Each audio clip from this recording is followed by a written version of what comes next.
Good good morning mga kasaksid. Ayan, at magandang araw po ulit sa ating lahat. Nandito po tayo ngayon sa farm.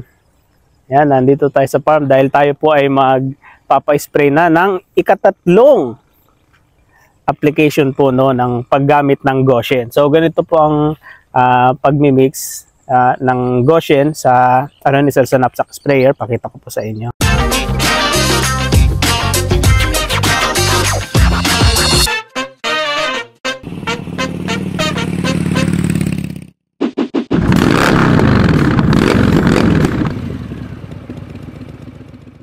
So yan, ito po mga kasaksid. So sa mga nakakuha po at gagamit ng Goshen, ayan, ang mixing po natin sa 16 liters na knapsack sprayer, ayan, ay lalagyan po natin ng 2 lata. So ilalagay muna ni sir yung tubig, ayan, na 16 liters.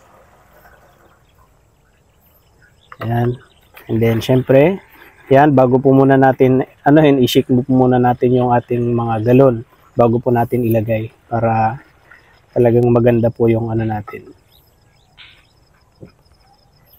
Ayan, so lalagyan po natin. So, yan sa mga walang takalan po, ayan, pwede pong gawin. Yung lata ng sardinas, ayan, 2. Ayan, pwede pong 2, pwedeng 1 kalahati. Ito. Yung 2 po kasi is 300. Yung isa naman po, 1 kalahati, yan naman po yung 200. Yan, 200 ml. So, ito 300 po para talaga makita natin yung talagang ganda talaga ng natin. So, yan mga saksi. Yan. So, i-spray ni sir dito. So, itong days ngayon, 40 days yung tanim ni sir at yan, i-spray niya pang 3rd application, 40 days. Para talagang makita. So shake natin para talagang tumalab at mahalo talaga fertilizer. Yan. Yung mga succeed, spray na ni sir. Agaman, ibabaga, may kinula, may corneranda. Hindi talmulog nila ba ko isa sinulog bimbangon.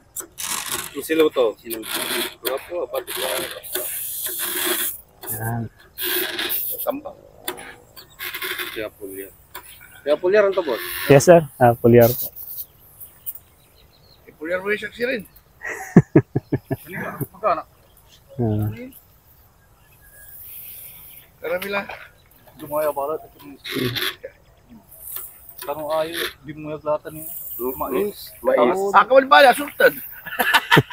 Mais, sibuyas. Yan, dede. Na pag-isuan ninyo. Carrots. Asorted, wala pag-ito. Kung marusas ni. Wala sibuyas. Mais. Walang unto. Walang unto. Ang balingi. Paa sir, paa. Paa siya. Fish amino acid. Yung main niya. Oo. Singa may. Alon sa may kin. Para pulyar at singa ang gapo. Pwede naman na vanilla to, vanilla. Vanilla taste. Vanilla taste.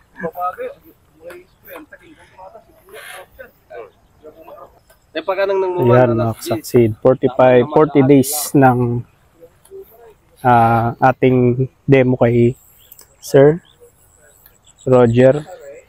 Ayan, sa mga nagtatanong po mga succeed dyan, kung nakita nyo naman po, 2 lata ng sardinas, 200 or 2 lata ng sardinas ang pwede nyo pong ilagay dito mga succeed para makita nyo talaga rin yung ganda ng result niya. So ito na po yun.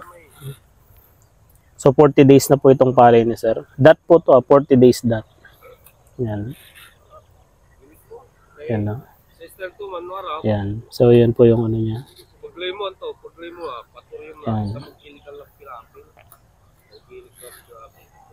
Yan mga kasaksid. Okay. So yun, doon sa nabanggit nga natin kay sa naging nagdaang vlog po natin kay Pastora.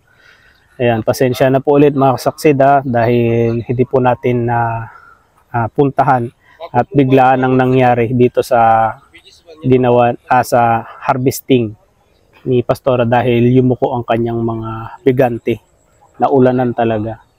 So para maagapan, yun yung ginawa ni Pastora. No? Pinaharvest niya sa kanyang mga kasamahan. Dahil wala din siya doon. Nakasaksid. Yan.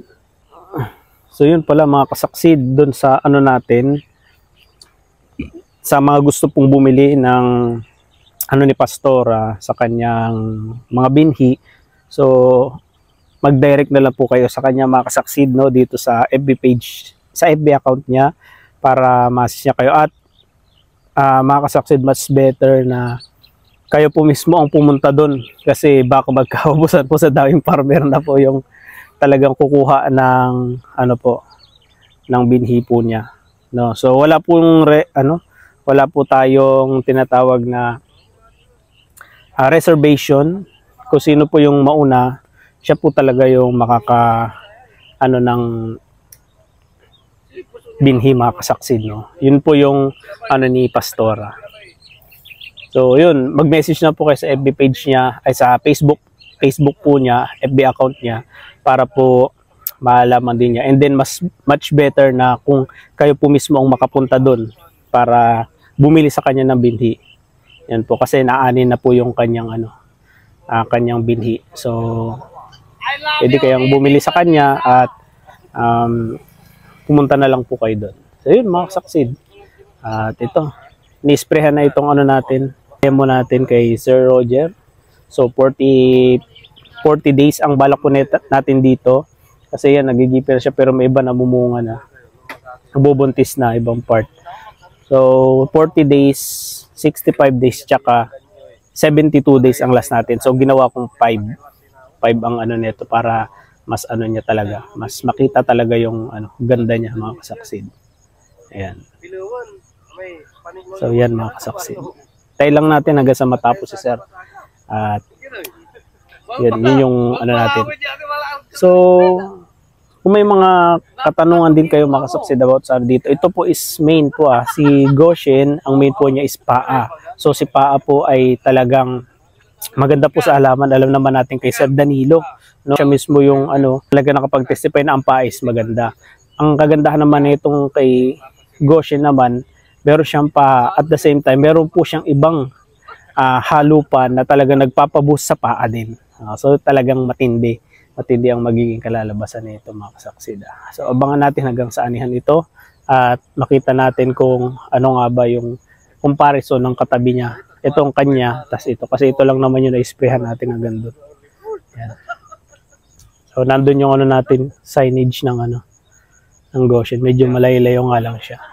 Punta natin yung demo ng DA. Dito sa yung dating pinag-anuhan po natin sa Dapog. Yan, ito na po siya. Puntahan po natin makasaksid. Yan si Sir, nag-spray si Sir. Yeah, tindi talaga si Goshen malakasan. Sabi nila, maamoy daw. Siyempre maamoy po talaga kasi fish amino acid po siya mga kasaksid. Ang main niya, kaya talaga maamoy mo talaga. Pero sobrang healthy talaga sa taniman. So ito na po yung demo ni DA. Yan, nung SL20. Ito pong ginawa nilang demo. Yan mga kasaksid. SL20. Pero di natin alam kung ilang days na ba to. Ayan. Siguro na to, nasa, ito lamang ng 15 days, siguro mga nasa, yun nga, nagbuntis na tsaka lumabas na rin lahat sila. Ayan. Ayan si Sir.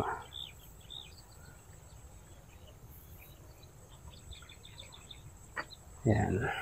So puntahan natin itong ibang parte niya. So ang kagandahan nito mga kasaksid, wala silang, ang dinemo nila dito, wala pong nilagay na insecticide o chemical po dito na nilagay, no. Ang ginawa po nila, nagkuha sila ng sample nun, yung nilive po natin na parang net. Kinuha nila yung mga insekto na naan dito, tapos pinag-aralan kung anong mga insekto yung mga naan dito. At ito po yung pinaglagyan nun ng ayan, kung papansin po ninyo. Ito po yung sinasabi nila na, nakalimutan ko yung pangalan nito. Libre pong binibigay sa DA at maganda rin po ito sa halaman. Bakit po kamo? Ito po, meron po siyang itlog ng insekto dito na nakalagay noon at sinasabit po nila dyan. Yan yung itlog ng insekto. Tapos pag naarawan, ayan, lumaki, mapisa, yung tinatawag po na yan, yan po yung kumakain ng mga bad insect, no? Pag dumami, pinaparami po nila yan dito para sila ang maging kalaban, no? Kinakain nila yung mga bad insect na umatake sa ating mga halaman. Ayan.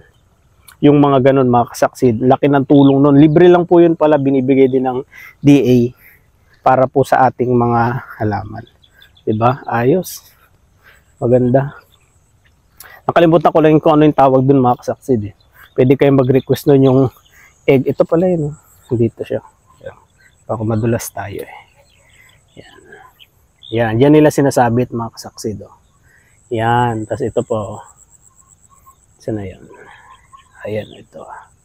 Yan. Yan yun, mga kasaksid. Ang tawag dyan, nakalimutan ko na. Ayun, grabe. Tindi. So, ayan. Ito na po yung demo ng SL20 ng DA. Ayan.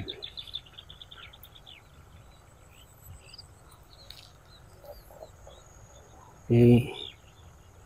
Mamaya merong ano sila, every Friday meron silang meeting at testing dito. Tinitignan nila yan.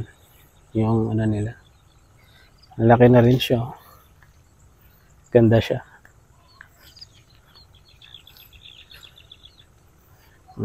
Yun pala, itong testing nila dito ay doon analysis, soil analysis. Na soil analysis doon, tas dito di ko alam kung anong ginawa nila dito. Tapos merong di ko alam kung ano tong ibig sabihin nito ng ROM plus LCC. Ayan, pero yung iba nabura na kasi. Ayan.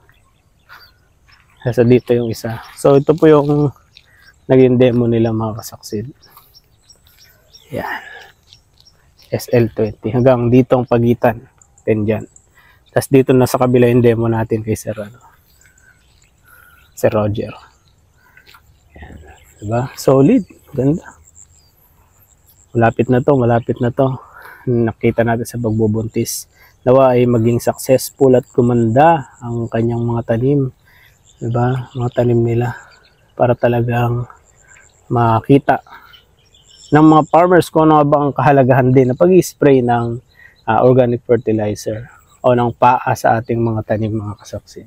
So available, please message po sa ating FB page na GMG Agri TV sa mga gusto po mag-order ng Goshen. Message na po kayo doon, online po tayo doon. And then meron din po tayo sa TikTok, GMG Agri TV, Boy Organic. So nakalink na rin po yung, ililink ko rin po dito sa description yung ating store dito sa TikTok. Available din po yun, mga kasaksid. Okay. Ayun, matatapos na, mga kasaksid. Ulit, maraming salamat po sa ating pag-standby dito sa ating demo na 3 application na po to. Una is, ang ginawa po natin dito dahil nahuli 7 days after transplant, tapos 20 days, tapos ngayon 40 days, mga kasaksid. Yan yung naging ano niya. Ayun, maraming salamat po. Please like, comment, and subscribe sa ating YouTube channel, and please click the notification bell para lagi po updated sa lahat ng videos po natin. So next po natin dito is 65 days. 60 or 65 days. Yan ang next na spraying natin dito. Sige po, mga kasaksid, see you po. At God bless po sa ating lahat. Bye-bye.